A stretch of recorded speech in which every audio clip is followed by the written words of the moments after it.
Hello, everyone. Welcome to the Housekeepers Podcast. Dare I say the cleanest hour in podcasting. This is going to be a pretty fun, fantastic, very fast 60 minutes today. I guarantee it. With me today is Brandon Kinder. All the way Ralph, down what's from going on, man? Virginia. How you How doing, are Brandon? you, sir? I'm very well. Hope you are. Thanks for having me today. Yeah, I'm excited. I'm excited to talk to you about Biopure. Biopure. What exactly is Biopure? Let me just get that out of the way. Sure. Biopure is a company that my wife and I started right here in Greenville, South Carolina in 2016. And we like to think of ourselves as microbial disinfection. If you're a redneck from South Carolina, the thing that you might call it is we do germ control. So instead of thinking about pest control, with ants and roaches and rats, we come in for the stomach bug, for staph, for MRSA, for flu, the common cold. Oh, nice. Yep. Nice. I said Virginia. You're in Greenville, North Carolina. I apologize. South Carolina. South Carolina. We'll keep coming south. You're almost there. Yeah, I had to go a couple of states. I started up high, working my way down low. That's right. Is that where you're from? I am from South Carolina, born and raised in South Carolina, not in Greenville. Greenville's a big city compared to where I grew up. I grew up in Sumter, South Carolina, which is an awesome town, about 30, 45 minutes near our capital of Columbia, South Carolina. Really? So how long have you been in Greenville? I moved to Greenville in 2006 when I graduated. I graduated school from the Citadel Military College down in South Carolina. I graduated in 2006. Had the opportunity to go back to Sumter and did that for just a few months and then moved to Greenville in 2006. I've been here since 2006. Wow. Why'd you move to Greenville? Because of a girl? No, I was dating. I was dating a girl at the time who is now my wife and the mom to our 4 kids.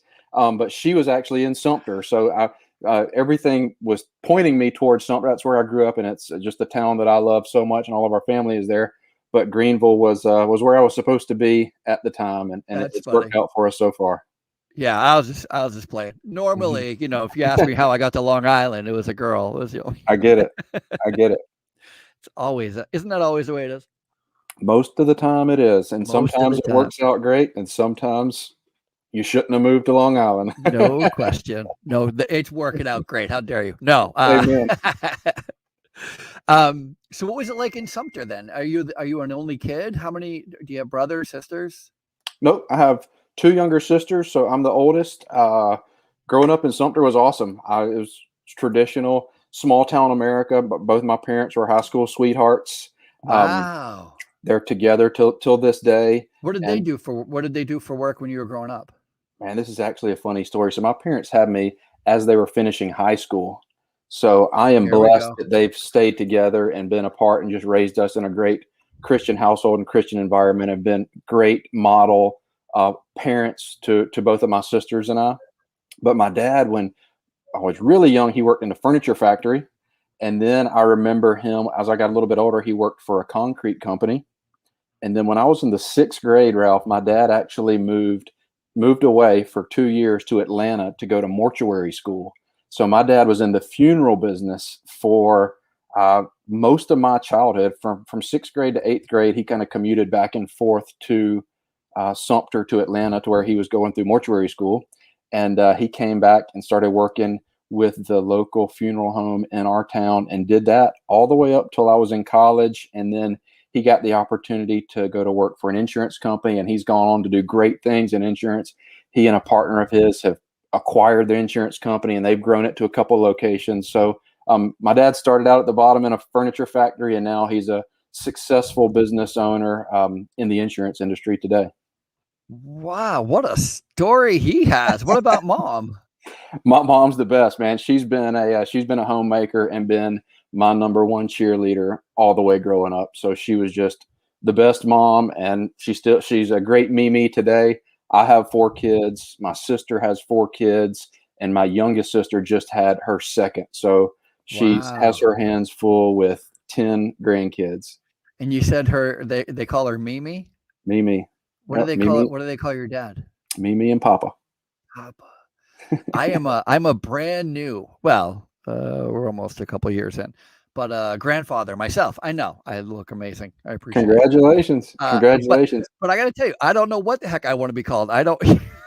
It's so funny. Something Is it stupid to dwell on. better? Is it better or worse being a grandparent or being a real parent?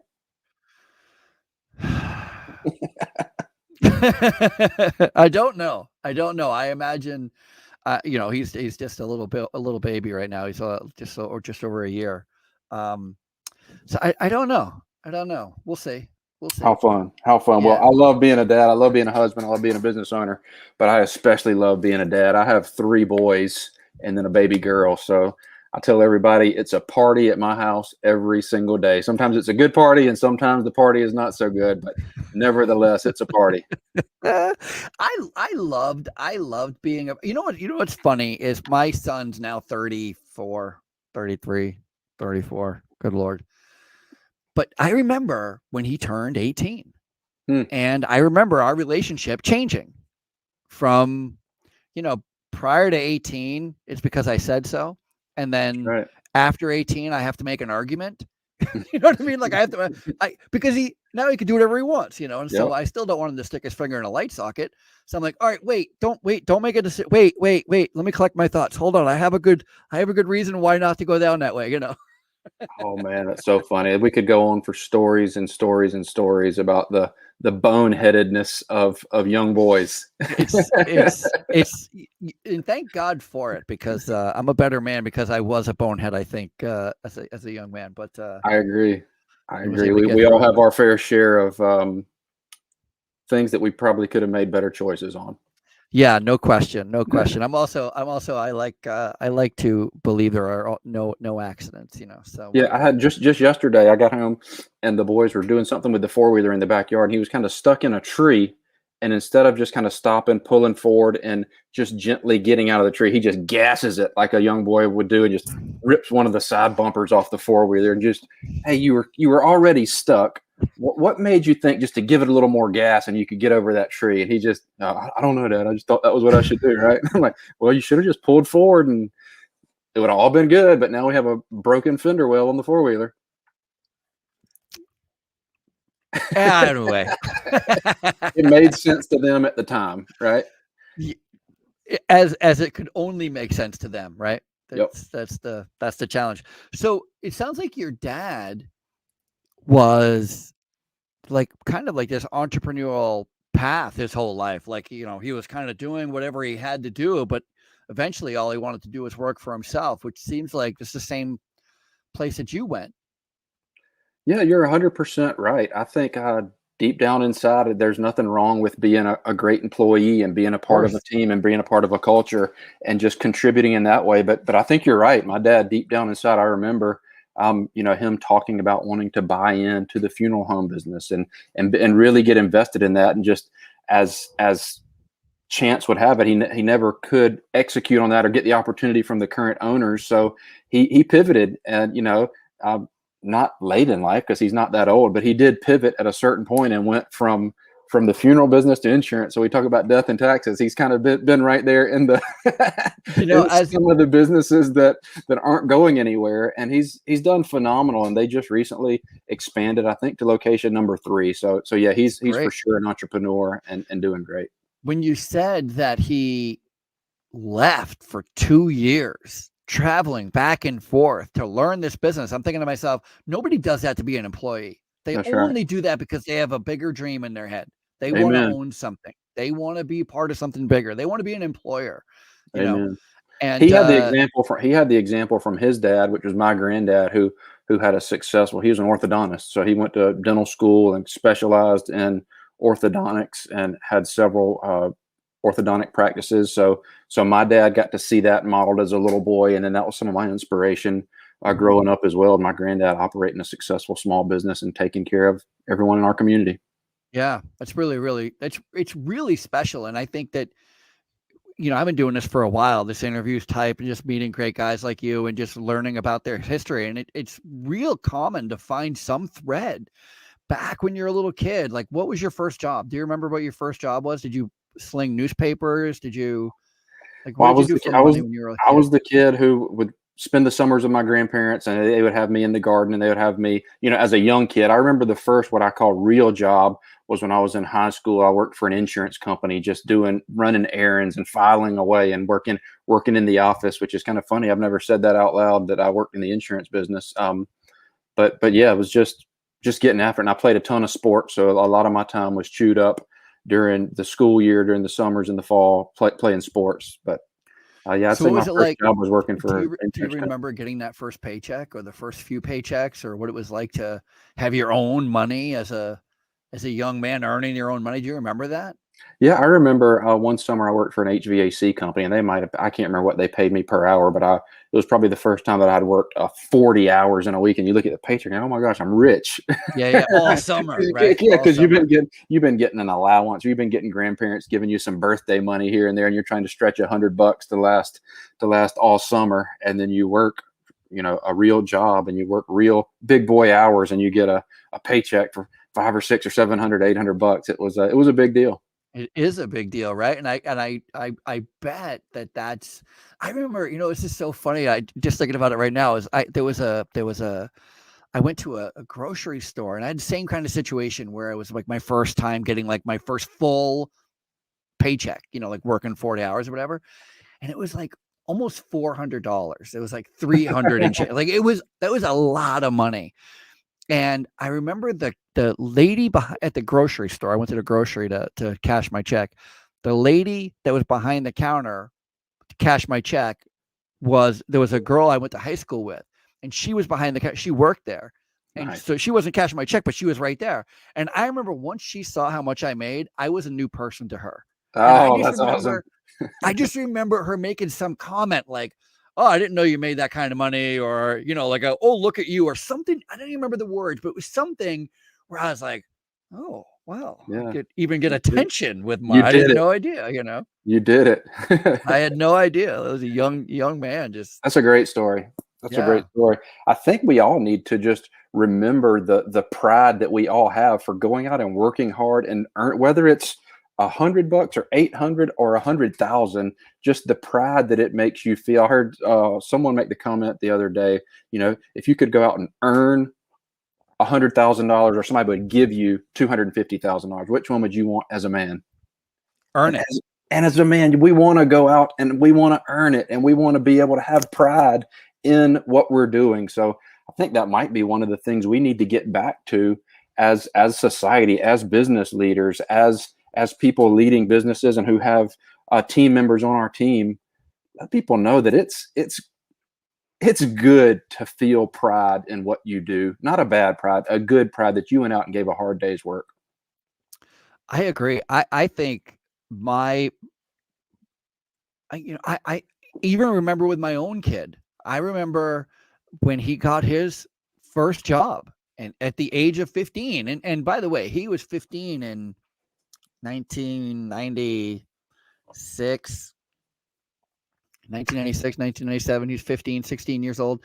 And they had just raised the minimum wage rate from like $5 an hour to $7 an hour, or something like that. Nice. And so it wasn't a lot of money, but what it did was it made him, his first job, it made him unemployable because he wasn't worth $7 an hour. Like it was like $7.50 or whatever, because he'd never worked before, And so there were 18-year-olds competing with 15-year-olds for the same entry-level job. Wow. And I remember it being a real challenge. And, he's putting out applications. You ever try to get a 15-year-old to put out an application? Once they do one application, they think they've done. They're like, I did my work. I'm waiting. We're done. They're going to call me when they want to. If they don't call me, well, then I didn't need a job this year. That's kind of how he was looking at it. And, typical 15. But I remember when he finally got the opportunity to work at a car wash, he and his friend both got hired. They're both 15. I don't know what the owner, whoever hired them, I don't know what they said, but those two kids worked like they were about to be fired at any time. Like they put on their best foot, like they really, really worked hard. Mm-hmm.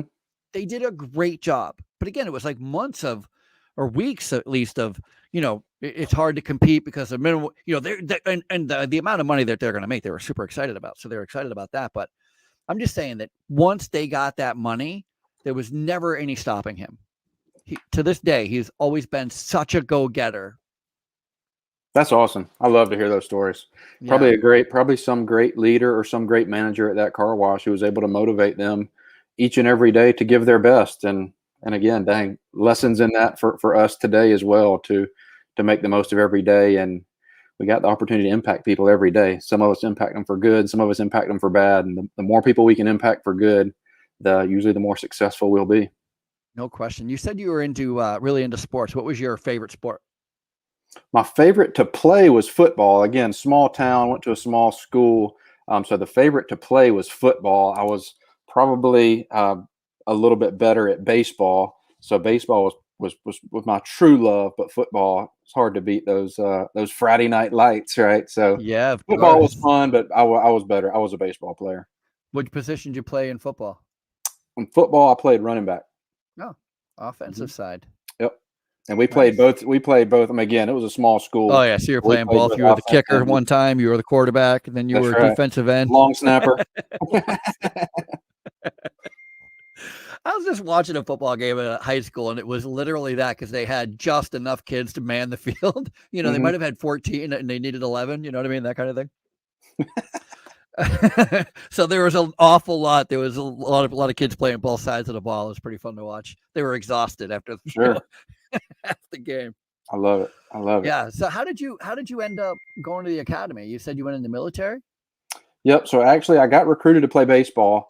So I didn't. I was a recruited walk-on with a little bit of an academic scholarship. So I wasn't a scholarship baseball player, but I was a recruited walk-on to play at the Citadel, and I ended up, like after my first semester, I quickly realized I was in a new league. I was a big fish in a small pond early on, and that pond got a lot bigger with a lot bigger fish as I went to the Division I college level. So after the first semester, I gave it up and I focused on school.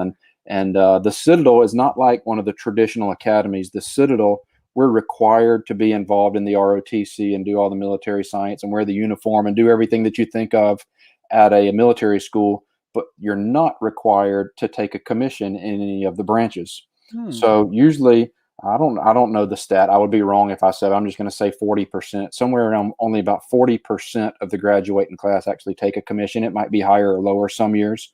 But I did the Citadel and did the military and did all the requirements while we were there, but I did not take a commission because we pay to go to school. We don't go to school like the academy. They sign a contract, and part of their commitment to that contract is they get school paid for. We paid for school, and then a lot of my classmates chose to take a commission in any branch. So Army, Air Force, Navy, Marines, Coast Guard, and then some of us just go regular civilian life. What was the deciding factor for you? How come you didn't go military? I don't really know. I can tell you the thing that I have told myself over the years is, at the time I thought I was a homebody, and I felt like I was so focused on getting an education and getting out and getting into the workforce and going to work and trying to start making money, that I told myself that a 4 or a 6 year commitment in the military, they could send me who knows where, was not what I thought I wanted. I would say I don't have very many regrets in my life. But if I could go back and rewind that clock, I probably would take a commission day one, because part of your commitment for those years could have been served while I was at the Citadel doing school. So some of my best buddies in the entire world are still in today. And it's funny to think that they're getting close to their 20-year career now, but I probably should have. It's a great country that we live in, and there's a lot of great people, and I just appreciate what everyone in the military does for our country. And it's a special place for sure. It's funny because when we first started this conversation, you were saying how much you really enjoyed where you grew up, and that right after college, you went right back to where you grew up. And, it was a few months later that you found yourself in Greenville, but maybe that's all it was. Just like you're saying, you just never envisioned yourself leaving. Yeah, I think you're right. And I can remember just looking out of the window at one of the barracks in the Citadel and thinking, man, I can't wait to get out of here and start making money. And it's kind of short-sighted. Not that I'm money focused or money hungry. I just thought that's what you were supposed to do. And, looking back, a lot of young folks I talked to today talk about, I would never go to medical school because it's another 4 years. But, years are starting to go by like that. So really, in the grand scheme of things, investing another 4 to 6 years in secondary education, whether it's going to law school or going to medical school or going into the military, or whether it's even taking a few years after and just tasting a bunch of different opportunities and doing some different roles in different business. My experience with college, and this is just mine, I know it's not for everybody, but mine, I felt like I got programmed to think if you're not a doctor, a lawyer, an accountant, an engineer, or a school teacher, kind of some of the 5 majors that they talk about, then there's not very many other ways to make money. And just because you don't have life experience. And I remember one of my very first job out of the Citadel was with ADP, automatic data processing, selling payroll and tax filing services door to door to businesses that had 0 to 50 employees in them. And I remember I was in Hendersonville, North Carolina, and I knocked on a door. Gentleman had a Range Rover sitting out front. His office looked pretty nice inside. I said, "Sir, what do you do?" And he said, "I buy and sell airplane parts." And at that exact moment, I remember thinking, nobody at the Citadel ever taught me that you could buy and sell airplane parts and create success with it. And then that was the best job for me to have right out of school, because literally there were guys picking up trash that had created successful. But I just got to see so many different flavors of restaurant owners and business owners and service industry, ways that you never even think of, folks that have created a niche and created a successful business. And that was one of the things I feel like that helped me, because it took the lid off of my thinking to think that if you're not one of the majors that they offer in college, then there's not a way to create success or create wealth. And it was the best path for me. That's pretty it's pretty great. It's interesting because you're right. I don't know that I remember I went to Champlain College, a small business college in Vermont, and they had this thing where they had a BYOB, which was bring your own business. and it was like this class where you got to bring in, you could actually do a project around some type of a business development thing. And it was the greatest. Like, I did my project on a thrift store. Like everybody that was bringing something to the table, nobody was like, "Oh, I'm going to show you how to open a dentist." Nobody, that wasn't it. It was, "I'm going to make snowboards. I'm going to open a thrift store. I'm going to start this company. I'm going to start a service that," so it was the same kind of thing. Like, we had all this exposure to all these different ideas of how to make money. Like, holy moly. Well, it's funny. I mean, pre-show, you and I were talking about your experience prior to the business that you're in now. And I think the reason for that, Ralph, is because it's what we see modeled, right? If your dad was an attorney, then there's a good chance that you're probably going to be an attorney or be affiliated with something to do in that industry. If your dad's always been a business owner, an entrepreneur, or a doctor, I had a conversation this morning with a financial guy, and he was like, "Man, I got this client.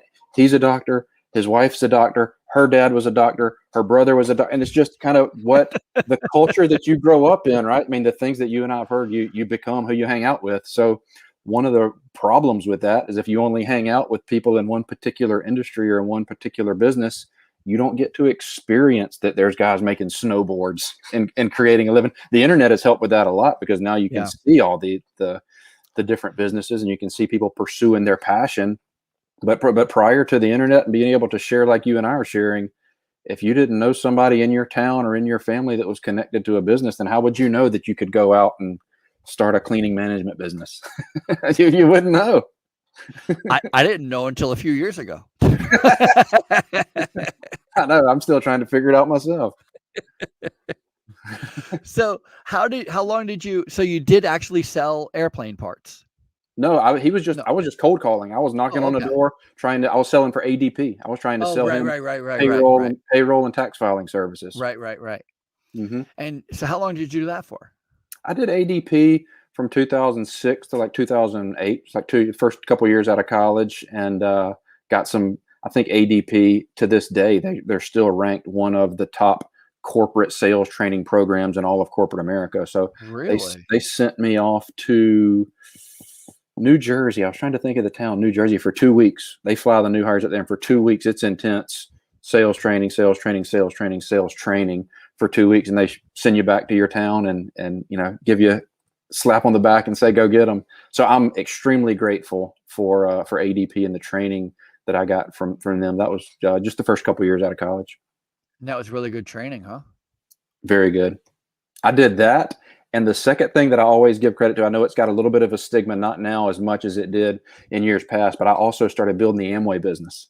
So while I was in college, I built the Amway business and did it as successfully. I had some success, just a little bit. I thought I was going to retire and never have to get a job my entire life when I first started the business. But that Amway model of just personal development, reading books, associating, listening, talking, asking questions, and really building up yourself. I give those two organizations credit for some of the success that we're having today, because it made me focus on me, and in a good way, not in an egotistical, self-centered way. Made me focus on me in terms of building myself. A lot of people say your business can't outgrow your self-image. If you're not growing yourself and associating with people, and ADP and Amway certainly helped me become a better version of me, or put me on the path to working on becoming a better version. I attended a few seminars on Amway. I was never able to get into it, but that's when I first heard Zig Ziglar or Jim Rohn. Those guys, even today, you get a Zig Ziglar tape I just met Tom Ziglar, who is Zig Ziglar's son, who is taken his father's vision and passion for sales and education and personal development, and is continuing it. So it's awesome. Pretty great. I love that stuff. Still to this day, I eat it up. I ordered a new book on Amazon today that was a referral from a mentor of mine who just said the name of the book was The Measure of a Man. Nice. I'll tell you exactly who it was. The True Measure of a Man. Let's see if I can pull it up while we're talking. I like that. The True Measure of a Man. Yep. I have a tape measure right here on my desk too. So. Awesome. The Measure of a Man. Who's it by? I'm telling you. Amazon orders. I just ordered it. Orders. Arriving on Wednesday. The True Measure of a Man was written by Richard Simmons. The True Measure of a Man. How perceptions of success, achievement, and recognition fail men in difficult times. Is this the same Richard Simmons, the diet guy? I don't think so. Well, there was a podcast a while ago. Was where is Richard Simmons or something? Because nobody had seen him in a while, and they thought he was missing. I'm gonna write it down. The True Measure of a Man. Yep. I like the title. I'm a huge fan of personal development books too. I just got done reading David Goggins' book, You Can't Hurt Me. Oh yeah. You ever read that? I have not read it, but I've listened to a bunch of Goggins stuff. Goggins is actually referred to in this is the book that's on my desk right now, Uncommon Leadership by Ben Newman, and he does a whole chapter on David Goggins in here. So I'm nice. With you on the personal development stuff. I think it's one of the best ways to become a better version of yourself. It's certainly the best way to get sales. It's certainly the better way to build a business, to raise a family, to be a dad, to be a husband. There's nothing, I don't think that anything is equal to personal development, spending time and effort on bettering yourself. What's funny too, is you were saying, in retrospect, it was only this many years or that many years. I don't remember who, but somebody had said something very, very profound to me once. I was contemplating going after another degree. I was like, I don't know if I should go try to get another degree. And they're like, well, how long is it going to take? I'm like, well, to get a master's, 2 years. Sometimes it could take a little longer. And they go, 2 years are going to go by anyway. That's right. Oh yeah. Exactly.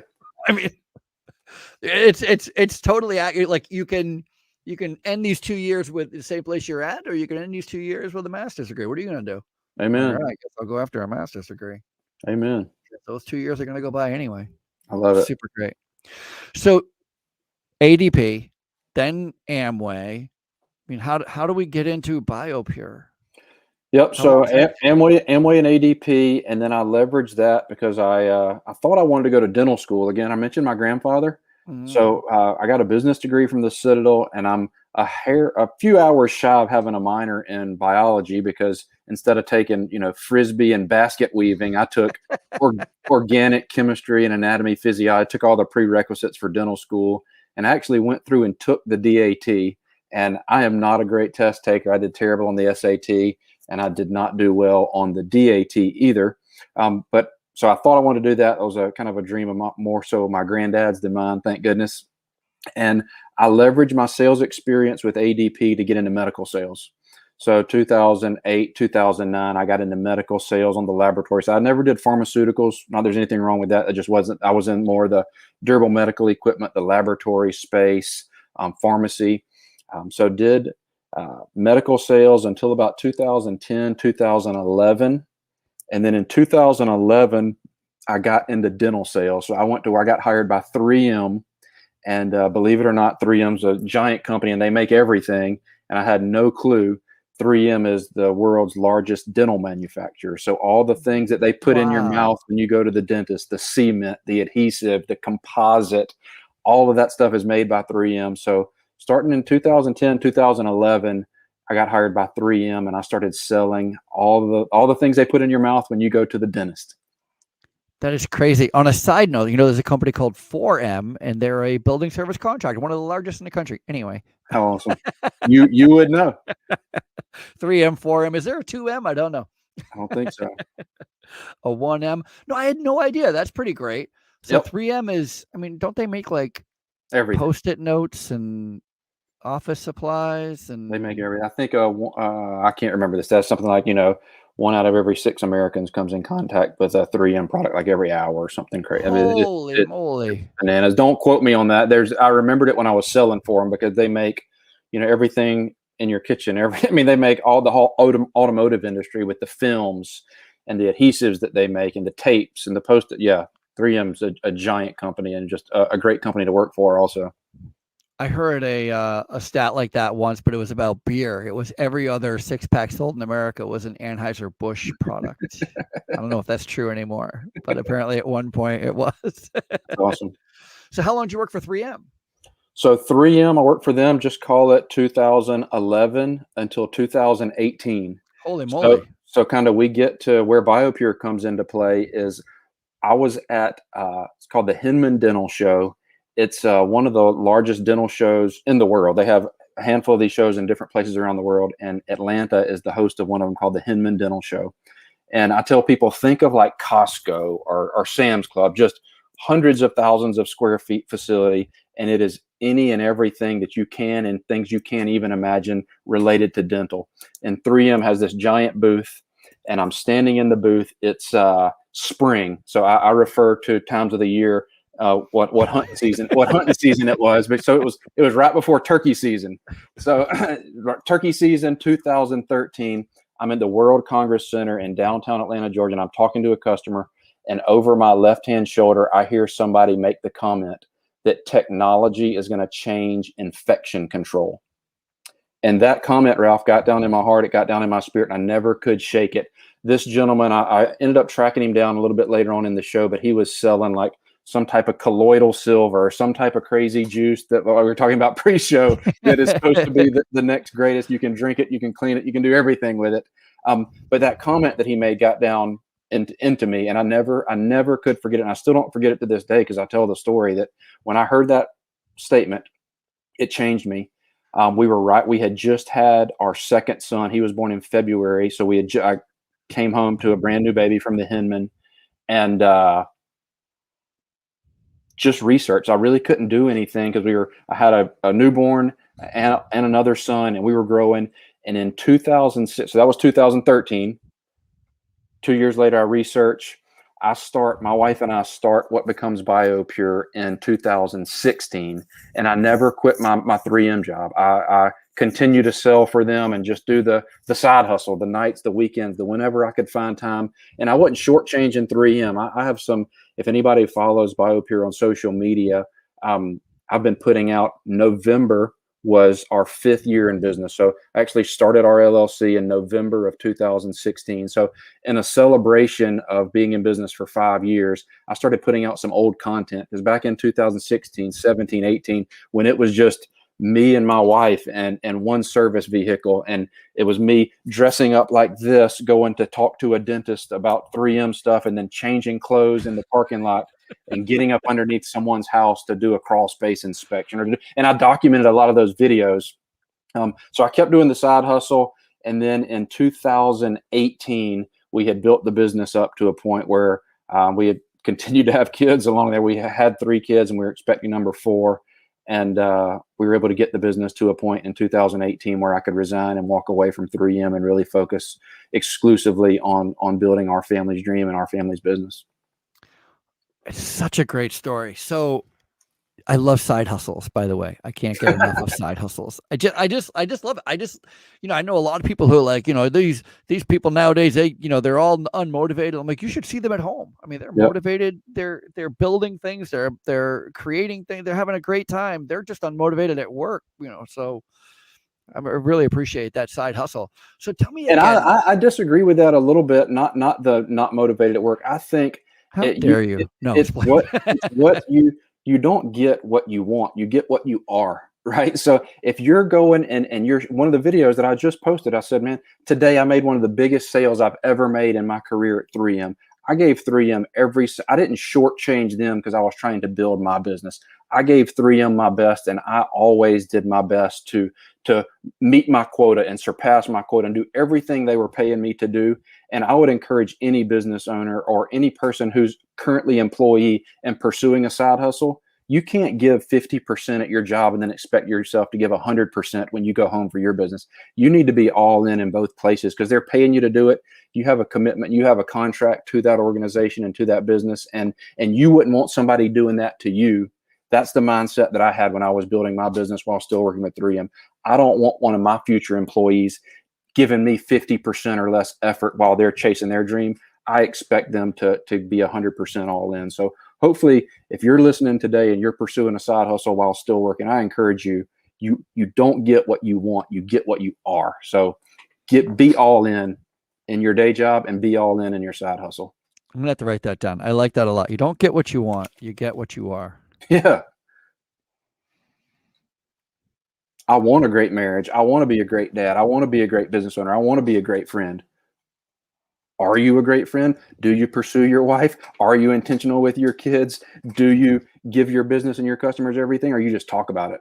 There's a big difference in thinking about sending my wife flowers and actually sending my wife flowers. I can go home tonight and tell her, I thought about sending you flowers today. Or I can show up with flowers and the response is a lot different.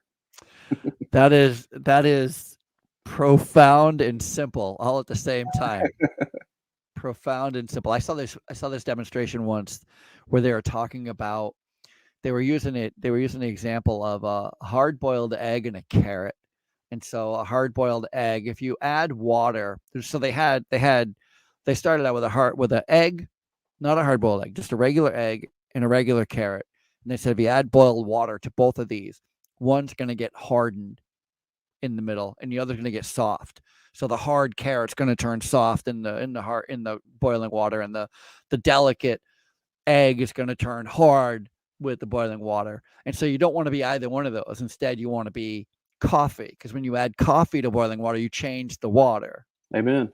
That's a classic Zig Ziglar story we were talking about earlier. The carrot, the egg, and the coffee bean. There you go. Yeah. So that's kind of like what you just said, kind of reminded me of that whole thing. Like you can blame the wind or you can use the wind. Amen. Yeah. So tell me again exactly what Biopure does and how does it, like, what is the actual application? Is it a product, a service, a light source, a ionizer, a chemical? What is it? Mm-hmm. Well, let me finish kind of to get you to 2021, kind of the history, and then I'll kind of segue into that. So 2018, we walk away, or I resign from 3M on great terms and pursue our business. And I bring on a partner, a true friend for the past 20 years of mine. His name is Scott Andrew, and he owns a really large company and has a background in franchising. And he and I partner up, and it takes us. He's been a mentor of mine. So as my business was growing from 2016 to 2018, sometimes better than others, I was sharing that success and some of the struggles and the victories with him. And he said, man, I think we have something that we can scale. And he has a phenomenal organization called Retail Service Systems, who's in the furniture, mattress, and bedding industry. And they have close to 500 locations all across the U.S. And Scott and I partnered at the very end of 2018, and it took he and I and the chief legal officer approximately all of 2019 to complete our FDD, because we decided we wanted to sell a business opportunity in every state in America, and we felt like we had a duplicatable model that we could do that. So 2019, we opened a couple additional corporate stores. I had 2 locations that I had already built, one in Greenville, South Carolina, and one in Sumter, South Carolina, my hometown. Throughout the end of 2018 and 2019, we opened up a store where he had an office, which was in Columbus, Ohio, another one with great friends of ours in Johnson City, Tennessee, and Hickory, North Carolina. So we had 5 locations. We get the FDD across the finish line in the end of 2019. Again, pre-coronavirus, pre-COVID. People can't even spell coronavirus. We were talking about staph, MRSA, flu, salmonella, the stomach bug. We were just talking about germ control services. We've complete the FDD and sell our first franchise, location number 6 in Nashville, Tennessee, November, December of 2019. We sell another location in Charleston, South Carolina, January, February of 2020. And then my wife and I shoot away with our kids to go on a ski trip, February of 2000 to the end of February 2020, right before the airports went crazy. And when we came back, I talked to some folks on our team, and they go, there's over 300 inquiries on our website for folks that want to own a Biopure business. So we started hiring, we started putting the infrastructure in place. And last year, we opened up about 48 locations across the U.S. in about 18 different states. Today, we're right around 50 locations in 20 different states across America. And I tell people, the only thing we do is germ control. We don't vacuum, we don't sweep, we don't mop, we don't dust, we don't even take out the trash. We specifically come in to educate our customers on what is cleaning, what is sanitizing, what is disinfecting, and what is sterilization, because we've been fooled by companies and salesmen for years and years and years to think that when you squirt that can of Lysol in the bathroom after your son or daughter's thrown up, that you're killing the stomach bug in that bathroom. And it's simply not true. It's not that that can of Lysol cannot kill the stomach bug, but you have to do it the way that it reads, on the way that Lysol tells you to do it on the back. And it says, to kill H1N1, you must apply enough liquid for surface to remain visibly wet for 3, 4, 5, 8, sometimes 10 minutes. And we just squirt it in the air. We make it look good. We make it smell good, and we think we're safe. And that's the niche that Biopure provides. We come in to sanitize and disinfect both commercial and residential spaces, and we do it with our own brand of chemistry. It's called Biopure Clean. It's a chlorine dioxide based material, and then we do it through the world's best electrostatic application. So we're doing touchless disinfection after the facility or the home has already been janitorially cleaned. Very cool. Very cool. I am quite familiar with both challenges. One on the side of how do you, like a lot of times, so I work in long-term care, nursing homes, senior care centers. Yep. And one of the biggest challenges for us are like, it's not the handrail, it's the gym equipment, it's the time clock, the hand, it's the thumbprint time clock, it's the keyboards, it's all the places where, you can't throw in a vat of chemical. You can't, it's very hard to get. Gym equipment is one of the worst. It's just the hardest thing to clean. But if you get in there with some type of a sprayer, an ionizer, a fogger, something like that, then it has all that technology to where it can get in there and disinfect. One of the biggest challenges, I mean, you tell me, but one of the biggest challenges that we've always had is that there isn't any disinfectant that has any penetration application, so you have to clean the surface before you disinfect it. Otherwise, it won't. 100%. The analogy I give our owners, the analogy I talk with our customers about, is like washing and waxing your car. You wouldn't shoot out to your driveway this afternoon and immediately start waxing your car, because you would do more harm than good. You'd start grinding in that dirt and that mud, and you'd mess up the paint on your vehicle. A surface, I tell all of our customers, we are not in replace of your current janitorial protocol. it is what it is. If you like it, keep doing it. If you don't like it, I could potentially help make some recommendations, but you have to, that's the minimum required standard, is vacuuming, sweeping, mopping, dusting, taking out the trash, making sure there's no coffee stain on the boardroom table. If there's coffee stain on the boardroom table, there's going to be a coffee stain on the boardroom table when Biopure leaves tonight.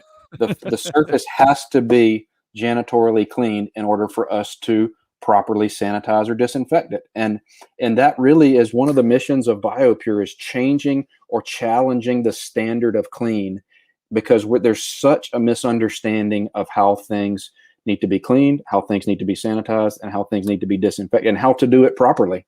Everybody just thinks you can, prepare chicken on the countertop tonight and then take a rag and some 409 and squirt on there and immediately wipe it off, and you just got rid of the potential for E. coli. And really all you did is you just smeared it and spreaded it to the top of your oven, to the other parts of your kitchen, to the baby's high chair, because we have never slowed down long enough to properly understand how do we actually eliminate those pathogens that are making us sick. And proof's in the pudding when you see RSV, or you see hand, foot, and mouth, or you see the stomach bug running through a child care center, or you see the flu running through, or you see what we've experienced over the last 18 months run rampant around businesses, because we've gotten really good at cleaning for appearance and cleaning for smell, but we're horrible at sanitizing and disinfecting.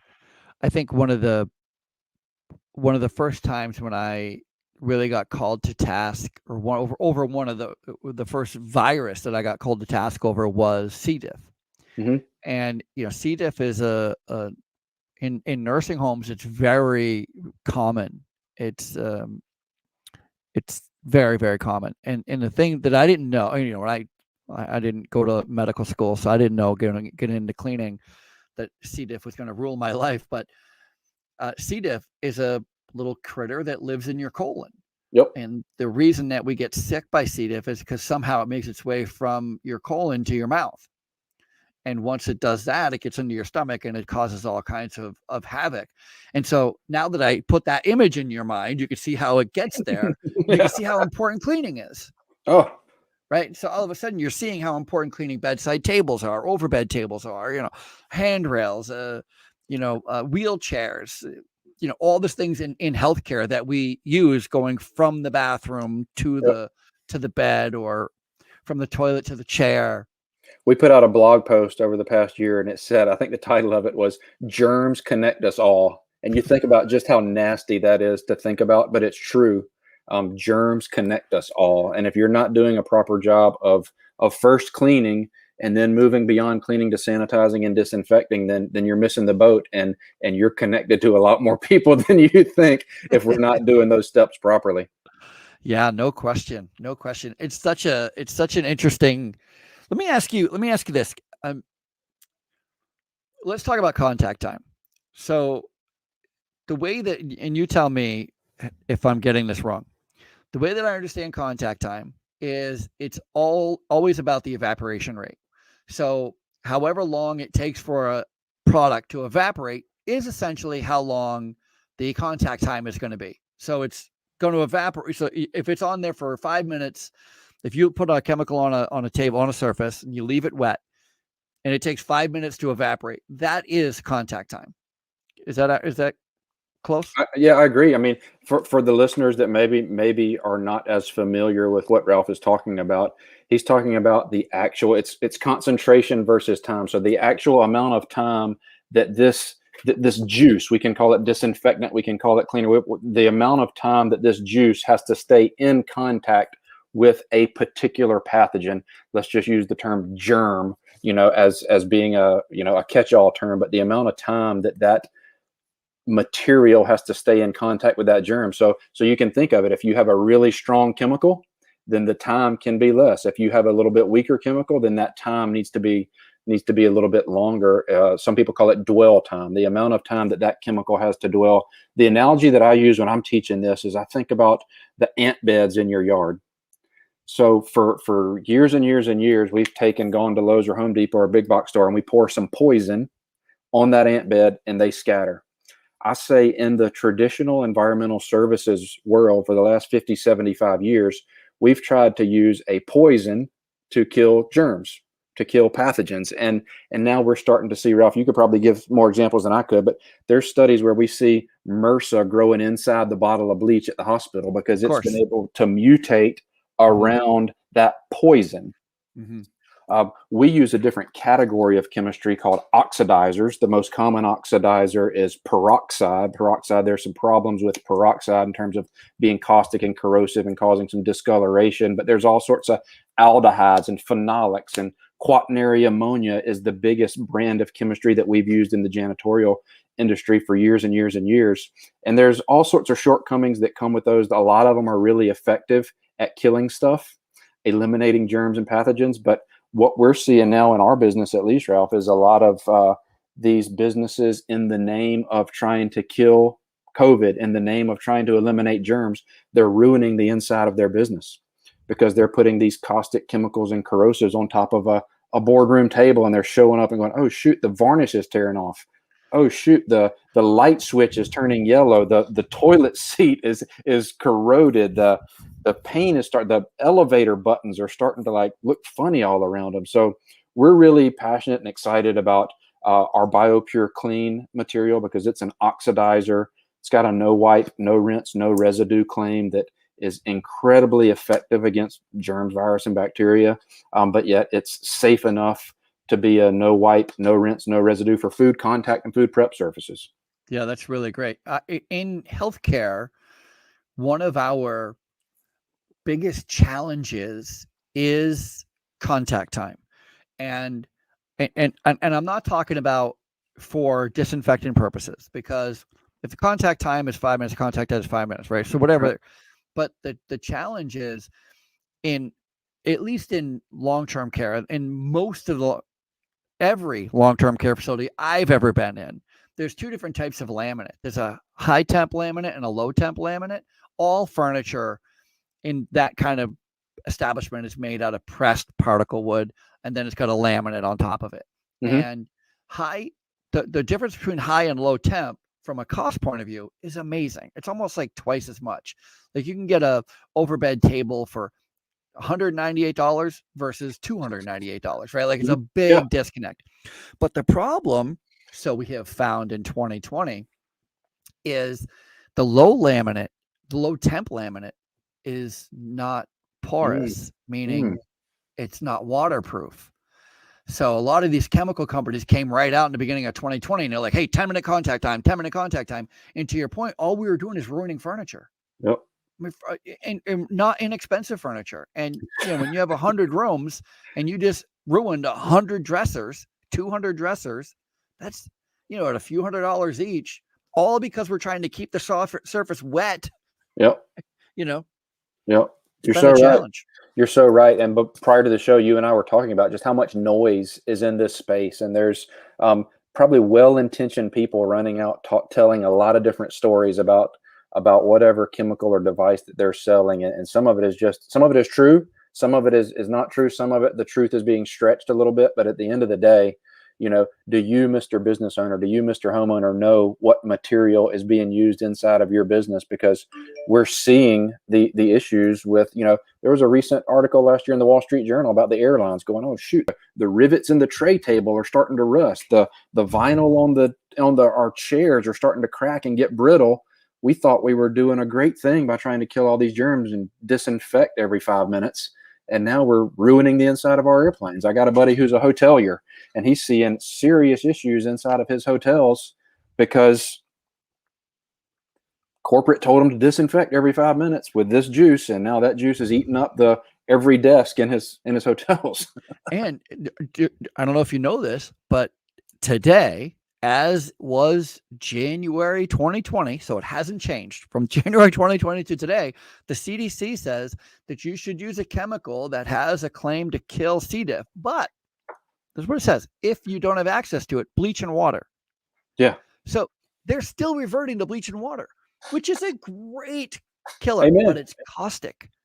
And it causes all kinds of damage, to your point, to fabrics, to plastics, to vinyl, to leather, to carpet, to tables. I love talking about bleach and water because in my state, South Carolina, our Department of Social Services still recommends a 2-to-1 bleach water solution, mixed fresh daily to our child care centers. And I ask every child care center that I go into, do you know why there's that mixed fresh daily? And they go, no, we normally just put a piece of tape on it and update the date and use it till it's gone. And I said, well, they're not trying to be a pain in your butt and cause you to do more work, but like chemistry tells us, evaporates. The moment you dilute bleach, within 24 hours, it is dirty salt water. So no longer effective. Yep, you're killing some germs on Monday, but Tuesday through Friday, all you're doing is spraying dirty salt water and smearing all those little germs around your facility. Yep. And I had another guy tell me and he said the only, and I mean the only, and Brandon, I mean the only good thing about bleach is its cost. He said, other than that, it's not any good because it's dangerous for you. It's lethal if mixed with the wrong chemical. And number three is just going to ruin your surfaces if you don't give that fresh water rinse that they call for. It's so interesting that there's so much technology. I mean, they're now being able to ionize water. Yep. Make an effective disinfectant out of just water. Yep. That's crazy. I remember when 3M, let me throw it back to 3M for a minute. I remember when 3M came up with the Boost machine. 3M was the first ones to come up with this pad for stripping and refinishing floors or stripping floors, taking wax off of floors. Mm-hmm. 3M created the first pad to do that without a chemical. About that. Prior to 3M, you always had to have a stripper. And then you had to have a mechanical exhaust in any room you were doing the stripping because it was very caustic in the air, and 3M was like, you don't need anything but water. Watch this, Yep. So the technology is, to your point, when you said that you overheard that guy say that technology was going to be the thing that changes what did they say that how it's technology is going to change infection control. It really has. And Ralph, I am a huge fan of technology. I try to stress to everybody on our team in Biopure Nation that Biopure is not a silver bullet. There's lots of people running around today talking about silver bullets. If you throw this bipolar ionization into your ductwork, all your problems will go away. If you put this UV light over here in the corner, all your problems will go away. And I tell people, do not ever let me or anybody at Biopure tell you that overpromise and underdeliver. But there's something called the Swiss cheese effect that I read about last year. And it says that Biopure it doesn't call out Biopure, but I'm paraphrasing. Biopure is not the silver bullet. Bipolar ionization, not silver bullet. UV light is not the silver bullet. Social distancing is not the silver bullet. Wearing a mask is not the silver bullet. But if we stack some of these modalities and some of these technologies on top of each other, you can't just wear a mask and get great results. You can't just hire Biopure and all your problems go away. But if we do several of these different modalities and leverage technology, then we can get some really desirable outcomes on the back end of that. And the proof's in the pudding. There's been many articles. Nobody wants to get political, but there's been tons of articles written in the name of COVID last year. We virtually eliminated a lot of these other seasonal illnesses that we see a lot of. And the doctors are given credit to masking, hand washing, and properly disinfecting surfaces. I got to say that working in long-term care, the flu has been a nemesis, a thorn in our side forever. For me, I've been in long-term care for 20 years. It's been every year between the middle or end of December till the beginning or middle of February, we have the most deaths from the flu. Yep. Complications of the flu. Always, every single year. And every year, we always have to have hand washing conversations because that's how it's passed. It's passed because of hand washing. And there's only so much, because again, I work in the cleaning industry. And so anytime you have an outbreak, doesn't matter if it's GI, VRE, C. diff, the flu, doesn't matter. Everybody is quick to say, where's housekeeping? Where's housekeeping? And with peace and love, I know that sometimes housekeeping gets it wrong. Sometimes we don't hit it, a common work surface area enough, but most of the time it's hand washing, it's hand hygiene. Yep. It's literally helping somebody go to the bathroom, clean up after going to the bathroom, and then feeding them dinner without washing your hands. Peace and love. That's how it happens, right? There's not much housekeeping can do. But then over the last 18 months, 2 years, last year, very few, not very few deaths, not just very few deaths from the flu, very few cases even being reported from the flu. And it's gotta be because of hand washing. Yeah, shameless plug here. We just last year we launched our own brand of hand sanitizer. It's a water-based, but it's a residual hand sanitizer. So it's got BZK in it, which is the active ingredients that's just as effective as alcohol. There's a recent study from BYU that points to that. But there's nothing that can replace warm, soapy water washing your hands for the proper amount of time. That is the gold standard. That's recommended by the CDC, and that's still what we recommend. But where it's not available, a water-based hand sanitizer is proven to be just as effective. And alcohol, like bleach, there's some significant shortcomings from alcohol-based hand sanitizer. Number one, it dries you out, and now you get a crack because you're using it 97 times a day. Now you have an exposed wound, so now you're even a higher rate of infection. Number 2, 3, and 4 is it's incredibly flammable. It's toxic. It's getting in your bloodstream. So looking at Biopure Shield, our residual-based hand sanitizer, has been a great option, and we're doing some studies with different microbiologists to prove that the effectiveness over time is significant, but just because of technology. So it's really cool to how we need to focus on multiple. Not only serve it prior to COVID, the CDC said, most people get sick by touching a dirty surface and putting it in their eyes, their nose, or their mouth. But now with COVID, everything's so focused on the air, people just think, oh, we can forget about the surfaces. Let's just get the air right and all of our problems will go away. And it's just simply not true.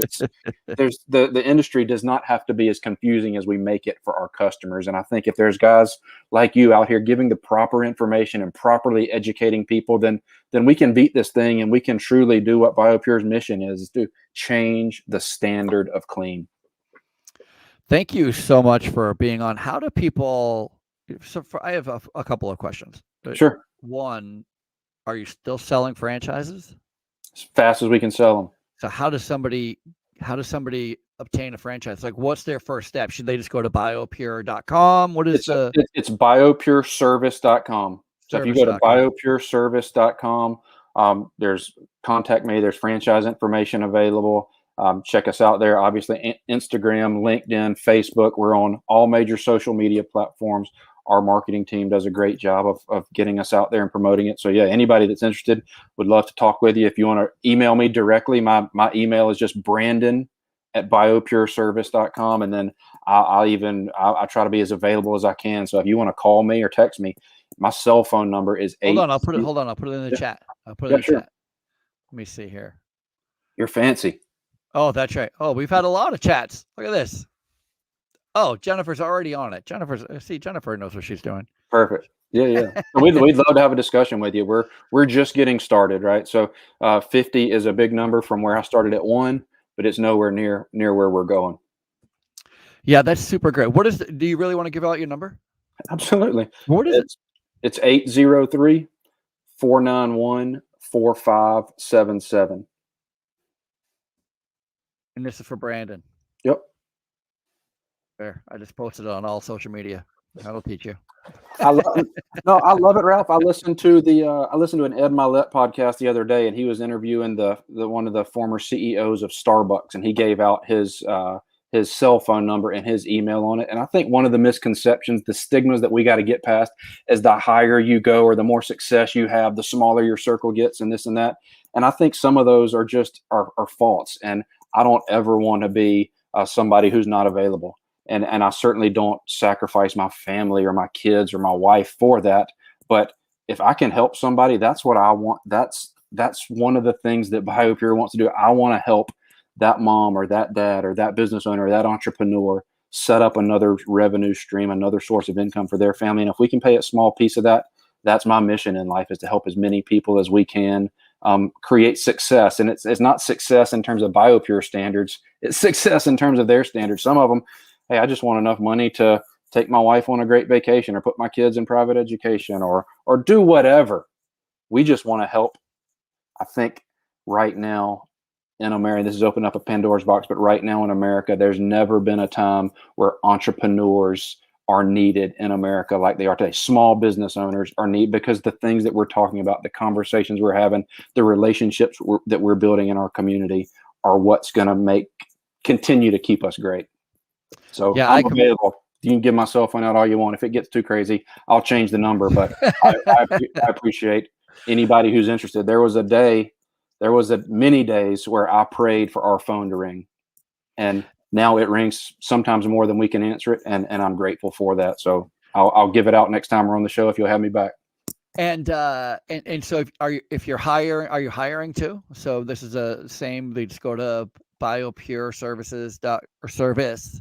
No S at the end. Yeah, no S. Biopureservice.com. Yeah, and then there's a location tab on there. So if you're in South Carolina and you're interested in Biopure, you obviously have my contact information. But if you're in Arlington, Texas, if you're in Houston, if you're in Green Bay, Wisconsin, or Boise, Idaho, or Boston, and you want some information about the Biopure in your area, the contact information is on our site as well. Awesome.